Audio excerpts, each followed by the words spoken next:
마가복음 11장 11절로 14절까지 말씀. 예수께서 예루살렘에 이르러 성전에 들어가사 모든 것을 둘러보시고 때가 이미 저물매 12 제자를 데리시고 베다니에 나가시니라.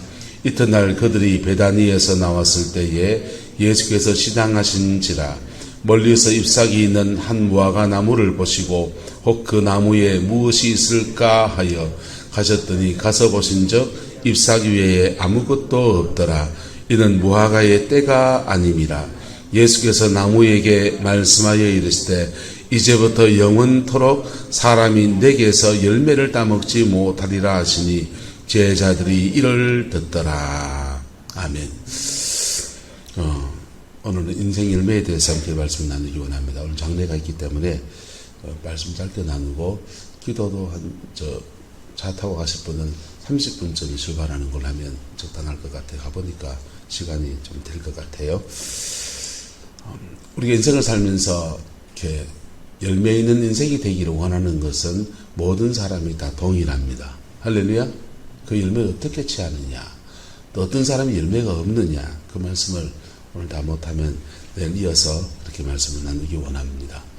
저와 여러분의 인생 안에서 하나님이 주는 풍성한 열매가 부어지게 되기를 예수님의 이름으로 축복합니다.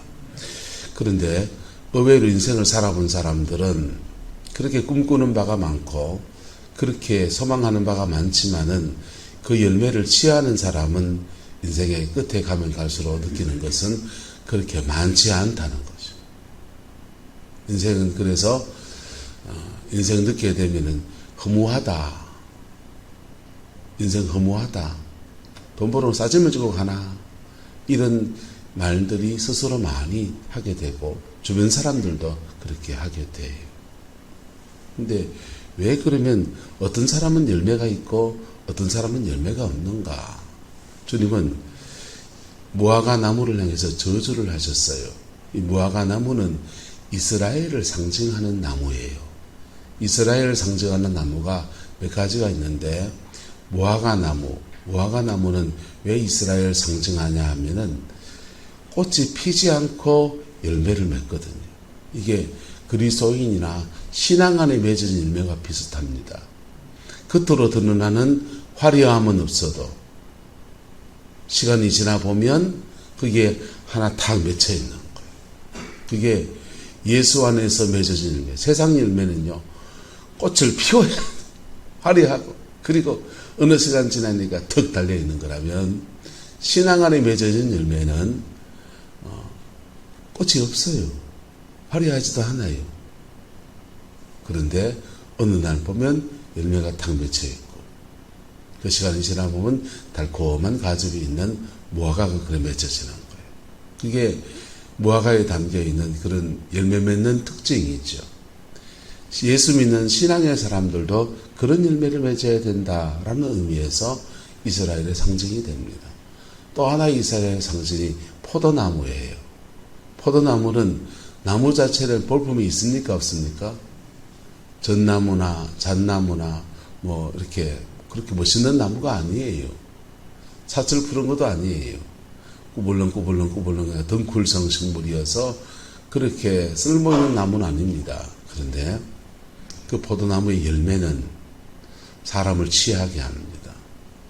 그리고 그 포도나무의 열매로 과즙을 따서 포도주를 담으면 그것은 영혼을 적시는 예수의 보혈의 역사를 만들어가는 것이죠. 그래서 포도나무가 또 하나 이스라엘을 상징하는 열매입니다. 또 하나는 감람나무입니다. 감람나무는 나무가 참 멋있습니다. 감람 기름도 좋습니다. 근데 그 기름을 짜서 올리브유를 만들고 그 기름으로 하나님의 거룩한 일들을 감당하는 데에 관유로 그렇게 해서 기름을 씁니다. 그래서 성전에서는 기름을 제조하는 나무로서 또 하나 이스라엘 상징하는 나무가 바로 올리브나무, 감람나무입니다. 그런데 오늘은 무화과나무예요. 주님이 무화과나무를 저주하셨어요. 열매 없는 무화과나무를 저주했습니다. 그래서 이것을 하나님 예수님께서 이스라엘을 저주한 거다. 라고 해석하는 사람도 있고, 열매 없는 이스라엘을 상징하는 무화과 나무를 저주하시면서 이스라엘을 저주하는 거다 라고 하는 사람도 있고, 어제 말씀을 준비하다가 이런 마음이 확 오더라고요. 주님이 눈에 보이는 무화과 나무를 저주하시면서 이스라엘에게 경고하신 거다. 너희는 저주받지 말아라. 할렐루야. 그러니까 마음이 너무 와닿아. 저주는 어디 떨어지고요? 무화과 나무가 저주받이 났습니까? 이스라엘 민족이 저주받이 났습니까? 예, 예언과 중보기도 사역을 하다 보면 그런 일들이 일어나요. 김천에 영문산 기도원에 큰 부흥이 일어났습니다. 한국교회사에 기도원의 부흥운동은 잘 다루지도 않아요. 그런데 한국교회 부흥의 큰 맥은 평양 장대현 교회에 일어난 거다라고 말합니다. 맞습니다. 맞는데 그 1907년에 큰 부흥이고, 부흥의 운동은 두 맥으로 일어납니다. 회개와 각성. 장대현 교회 부흥운동은 회개와 각성으로 일어나요. 회개와 각성한 사람들이 말씀 붙들고 살아가고 회개하고 진실로 믿음 안에 자라가다 보면 그 다음 무슨 부흥이냐면 성령 부흥은 또 일어나는 거예요. 왜? 회개한 사람에게 뭐가 임하니까? 성령이 임하니까. 그래서 회개와 각성의 부흥이 일어나고, 그 다음에 1954년도에 용문산에서 기도원 운동을 통한 부흥운동이 또 일어납니다. 그 부흥운동이 대한민국 전체를 강타해서 그 부흥운동의 영향 안에서 대구에는 조암산 기도원이 부흥의 센터가 돼요. 그 팀들이 대구 와서 집회하다 은혜받은 사람들이 산 위에 올라가서 기도원 개척한 게 조암산 기도원이에요. 양산의 감림산 기도원이 개척되었습니다. 부산의 무척산 기도원이 개척됐습니다. 그 영향 안에서, 직접 간접 영향 안에서 대한민국에 1000개의 기도원이 등장해가지고 산마다 기도의 탑들을 세우고 구국기도 재단 세우고 그렇게 하나님의 얼굴을 구했어요. 귀한 일이죠. 역사도 많이 일어났습니다. 용문산에 박상선 장로님이라는 분이 계셨는데, 이분은 나환자예요. 나환자인데 하나님의 은혜가 임해서 자신의 병도 나았고, 손이 조각손이 됐는데 요 손으로 머리를 이렇게 콕 찍어주면 병이 낫는 거예요. 신유의 연사가 너무 강력한 겁니다. 그러니까 저기 기도원에는 나환자가 있고, 나환자가 머리 콕 찍어주면 병이 낫는데 전국에 누구한테 가장 희망이 되겠어요? 한센지병 환자들에게 희망이 되는 겁니다. 그래서 한센병 환자들이 영문산 가면은 우리하고 똑같은 나환자가 있는데 얼마나 신령한지 머리 찍으면 낫는다 하더라. 그래서 자신의 병 고치기 위해서 한센지병 환자들이 용문산에 몰려들어옵니다. 용문산 밑에 도치량이라는 마을이 있습니다. 도치량이라는 마을이 있는데 그 마을 주민들이 사람들이 많이 오니까 그 사람들은 찌짐이도 구워 팔고 그 사람들한테 양식도 내다 팔고, 그 마을 사람들이 용문산 때문에 전국에서 사람들이 몰려오니까 그 사람들이 한 달씩 두 달씩 기가하면서 생활하다 보니까 그 밑에 장사회가 돈 벌고 시작합니다. 그러니까 장사가 잘 되는데 어느 날부터 반갑지 않은 손님들이 올라옵니다. 누가 올라옵니까? 나환자들이 올라옵니다. 그때 말로 문지들이 오고, 이런 문지 새끼들 말이야. 이 문지가 오면은 손님 떨어진다. 그러니까 짝대기 찍고 나환자를 쫓아내고, 나와 그 당시에 얼마나 흉흉한 소문이 많았습니까? 한센병 환자들은 어린 아이를 잡아다가 간을 빼먹고 그래야 낫는다고 그래 믿고 있다 하더라. 그래서 애들 감추고 동네 민심이 순응하는 거죠. 그래서 그 남한테를 핍박하고 어려움을 주고, 근데 그게 우리 눈에서는 그 이해가 되는 건데 하나님 보시기에 어떨 것 같아요? 덧세하고, 덧세 정도가 아니라 핍박하고 쫓아내고 욕하고 괄시하고, 하나님 보시기에 어떨 것 같습니까?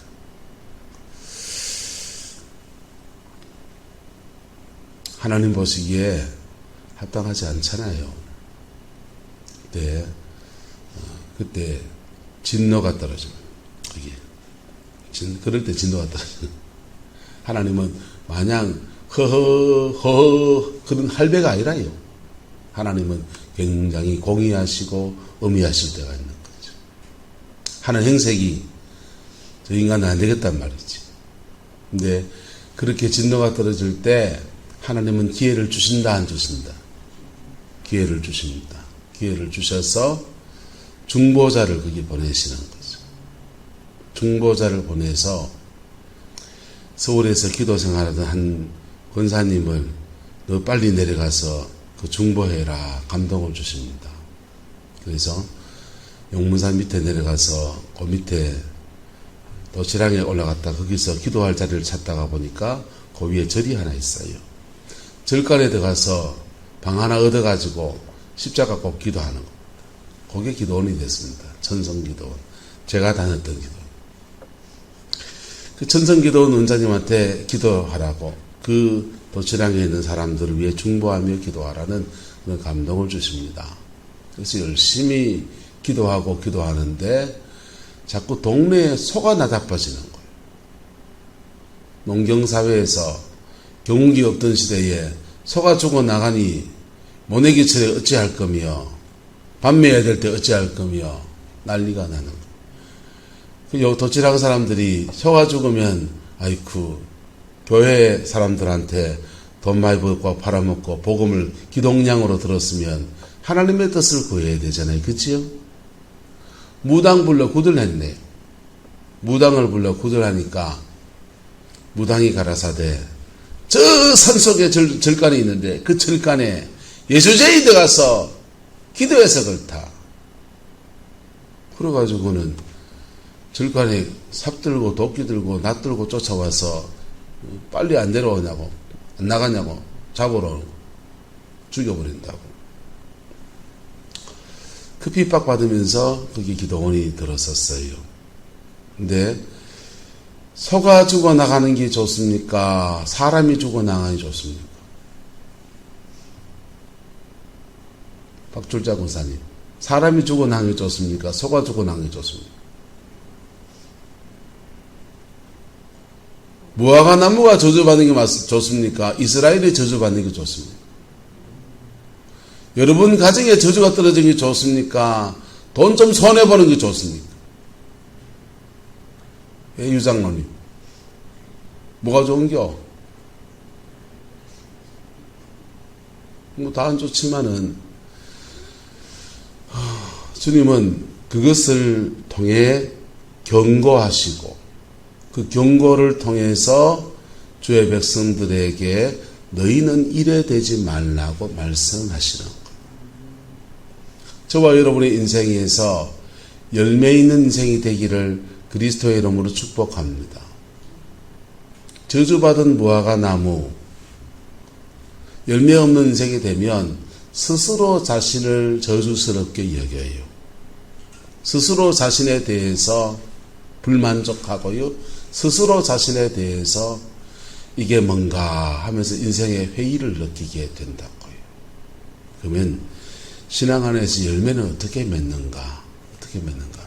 첫 번째, 은혜로 맺습니다. 뭘로 맺는다고요? 은혜로 맺습니다.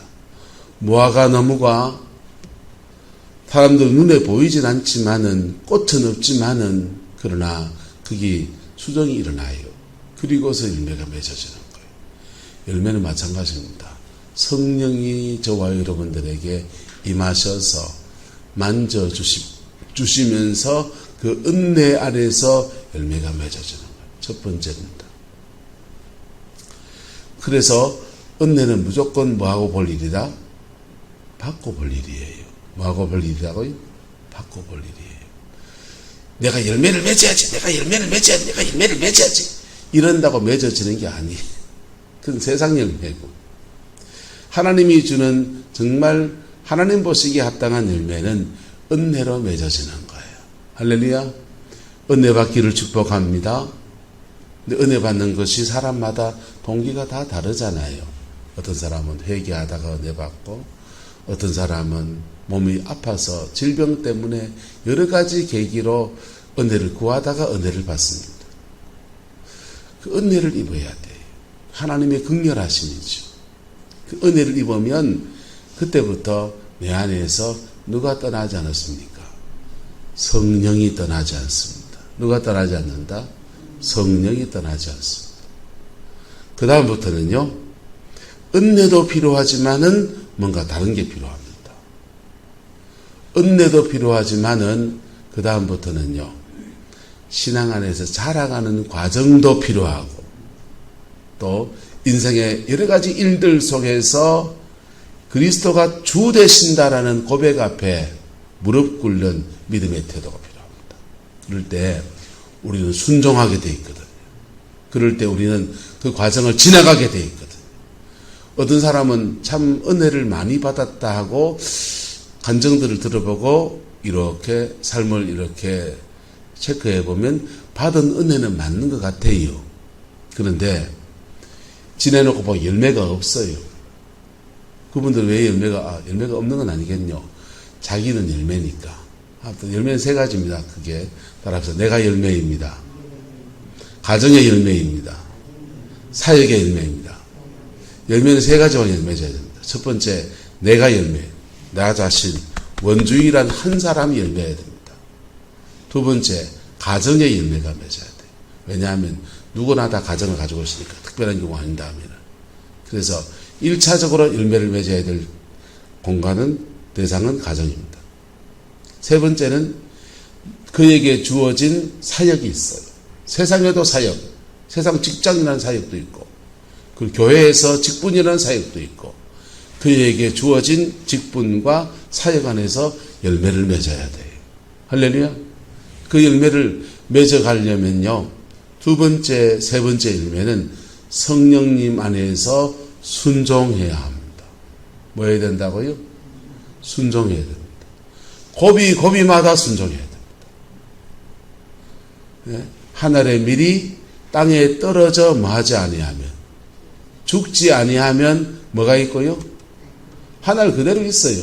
그 말은 뭐냐면 하늘의 밀, 내가 원주의라는 사람이 하늘의 밀알이라면 이 사람이 예수 믿고 거듭나고 신앙이 여물어지고 이런 것들을 내가 열매가 되는 거예요. 누가 열매다? 내가 열매인 겁니다. 그리고 열매된 자가, 밀알이 된 자가, 알곡이 된 자가 자기의 삶의 자리 안에서 심겨져서, 성령님 안에 심겨져서 썩어지고 쓰러지는 밀알이 될지라도 그리스도의 주인 되심 앞에 순종하며 나갈 때 그의 삶의 자리 안에서 열매가 맺히는 겁니다. 그게 가정이면 가정의 열매가 맺힙니다. 그게 그의 사역이면 사역 안에서 열매가 맺어져요. 성질대로 하면요, 누군 성질 없나? 누군 성질 없나? 하면요, 산통 닦이는 거예요. 인내도 필요하고요, 고비마다 하나님의 인도하심도 필요하고요, 내 마음을 달래가는 과정도 필요하고요. 그 성령이 끌어가신다고. 끌어가시는데 순종에 따라갈 때 그때부터 그의 삶에 열매가 그래 맺어지는 거예요. 그런데 열매 없는 사람의 특징은 첫 번째, 은혜 받은 게 별로 없어요. 뭐가 별로 없다? 은혜 받은 게 별로 없어요.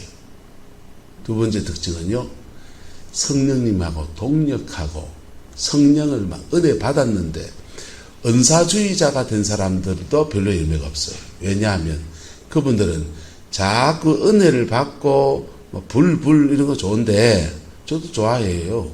근데 그 받은 거는 은혜를 받는 건 받는 거고, 받은 은혜 아래에서 자기의 생활을 건강하게 건전하게 살아가는데 관심이 없어요. 불 받아서 귀신 쫓아내고 은사행하고 그런 데 관심만 가지지, 능력 행하고 어디 기도원 쫓아다니고 부흥회 쫓아다니고 그런 데만 허대고 다니지, 진지하게 자기의 삶을 살아가는 사람이 없으면 안 되면 열매가 없어요. 두 가지는 함께 가는 거예요. 따라서 신앙과 생활은 하나가 되어야 합니다.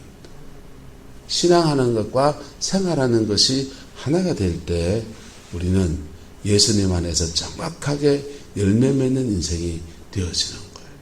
할렐루야. 저와 여러분들에게 이런 인생의 열매들이 맺어지게 되기를 예수님의 이름으로 축복합니다. 인생의 열매가 맺어지면요, 여러분 나이가 들어가면 갈수록 이것밖에 안 나와요. 내 인생 여정 끝내요 강 건너 언덕 이를 때 하늘문 향해 말하리. 그 다음 뭡니까? 예수 인도하셨네. 매일 발걸음마다 예수 인도하셨네. 나의 무거운 짐을 모두 벗고 하는 말 예수 인도하셨네. 아멘. 그 여정을 믿음으로 살아가는 삶을 위해서 몸부림을 칠 때 하나님 필요한 은사도 주신다고요. 사명의 몸부림을 칠 때 은사도 주신다고요. 역사도 허락하신다고요. 성령이 함께 하신 다양한 역사가 일어난다고요. 그때에도 초점을, 그래 은혜 받은 사람이 헌금도 할 수 있겠죠. 예. 그래 많은 사람들이 억만금을 갖다 줄 수도 있어요. 하지만 그때에도 마음을 돈에 안 두고 영혼에 두는 거예요. 할렐루야. 세 번째 그래 열매 맺는 비결은 뭐냐면요, 성령 안에서 사명에 초점을 두는 겁니다. 어디에 초점을 둔다고요? 사명. 나의 부르심과 사명에 초점을 두고 쭉 나갈 때요, 여러분 변질되지 않고요, 하나님 앞에서 가장 복된 열매를 맺어가는 은혜가 있다고요. 때로는 하나님의 일을 감당해 사명 감당해 갈 때 여러분 세상에도 진상 손님이 있듯이요, 여러분 고객분들 중에 진상 고객들이 있다고요. 성도들이 다 좋은 것만 아니라고요. 근데요 때로는 그런 사역자를 이용해 먹는 사람도 있고요, 별 사람이 다 있죠 뭐. 그런데요, 그럴지라도 나는 뭐 붙들고 가는 겁니까? 내 생명 붙들고 가는 거예요. 할렐루야.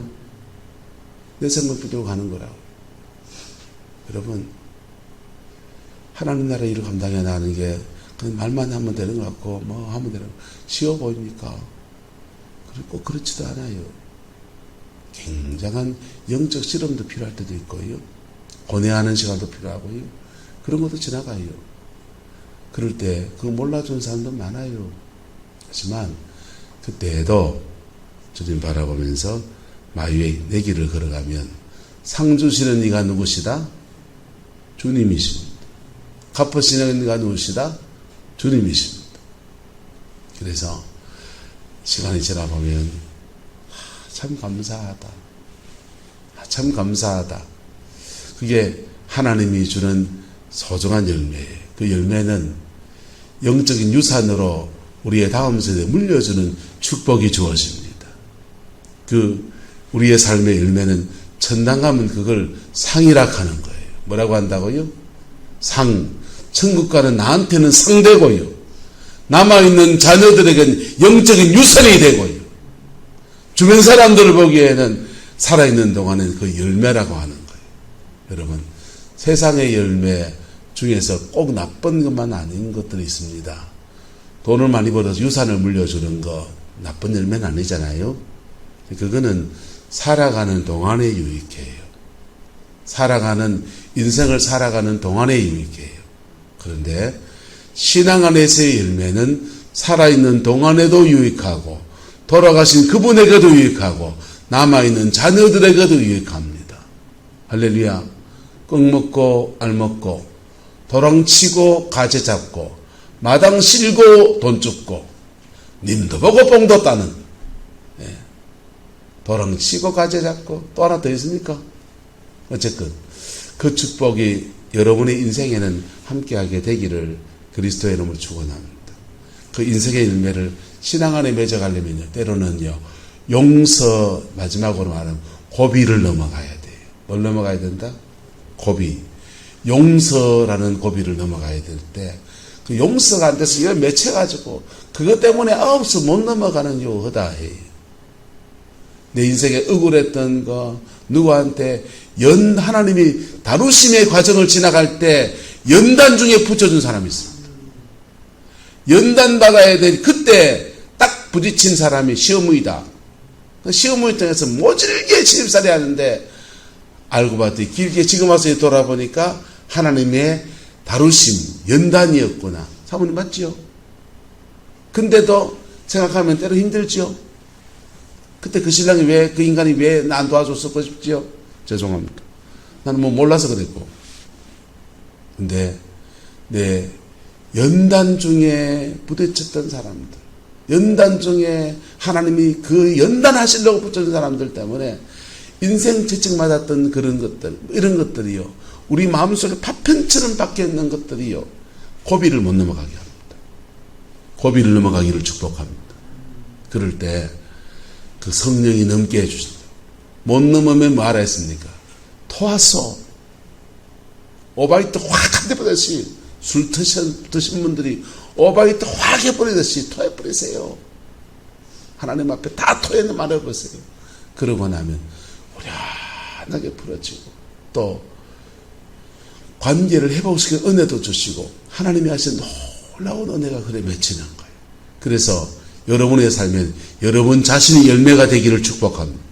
여러분의 가정 안에서 성령이 주는 아름다운 열매가 풍성해서 자녀들과 손주들 안에서 주를 닮아가는 모습과 신앙의 모습과 그의 인생의 날개를 달고 훨훨 날아가는 은혜가 풀어지게 되기를 축원합니다. 이 가정의 열매입니다. 사역의 열매는요, 저는 목사니까 목사로서의 열매이고, 장로님은 장로님으로서의 열매이고, 직장 생활한 직장 가운데서 그 믿음의 열매이고, 원장님은 원장님의 인생이라는 기도원 사역이라는 것을 통해서 열매 맺는 역사가 나타나게 되는 그 복이 있기를 그리스도의 이름으로 축원합니다. 여러분, 인생은 고비를 지나갑니다. 이 고비를 지나갑니다. 잘 지나가면 열매고, 못 지나가면 9수에 걸리는 겁니다. 네, 여러분, 잘 지나가고 잘 뚫고 가서 그 아름다운 열매 맺기를 그리스도의 이름으로 축원합니다. 비결이 뭡니까? 여러 가지 있는데요. 근데 일단 합시다. 이것을 나눕시다. 기도하겠습니다. 좋으신 아버지 하나님, 주의 나라가 이루어지게 하시고, 주님의 그 뜻이 이루어지게 하시고, 날마다 예수 안에서 승리하는 성왕의 모든 성도들에게 오 하나님 축복하여 주옵소서. 주님의 만지심과 주님의 은혜와 주님의 도우심 안에서 승리하는 믿음의 여정되게 우리 하나님 주장하여 주옵소서. 여호와께서 함께해 주시기 원합니다. 예수님의 이름으로 축복하며 기도드리옵나이다. 아멘.